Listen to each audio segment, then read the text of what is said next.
qu'on est bien chez soi.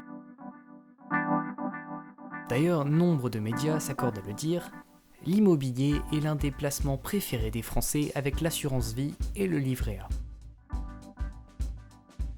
Une étude de l'INSEE de décembre 2019 précise notamment qu'en faisant la moyenne de l'épargne des familles françaises, 61% du patrimoine de ces ménages est constitué d'immobilier.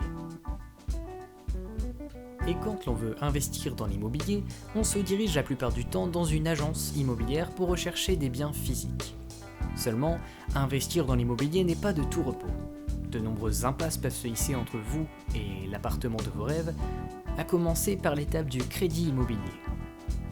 Un emprunt n'est en effet pas facilement négociable pour des personnes en CDD ou en emploi précaire par exemple. Ensuite, il faut être prêt à subir des démarches administratives longues et fastidieuses.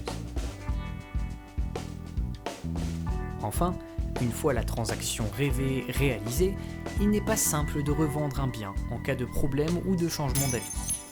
L'immobilier est ce que l'on appelle un investissement peu liquide.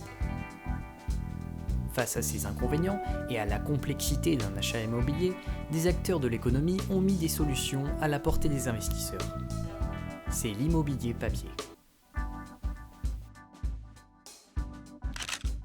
Deux types de placements permettent d'investir dans l'immobilier papier.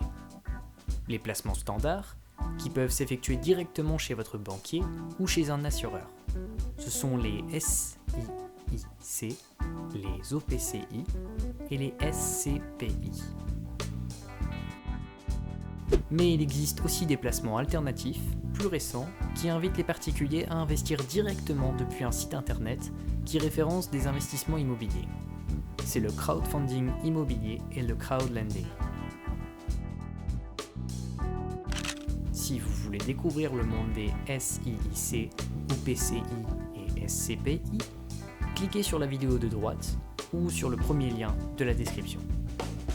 Si vous souhaitez comprendre ce qu'est le crowdfunding immobilier et comment investir dedans, cliquez sur la vidéo de gauche ou sur le deuxième lien dans la description.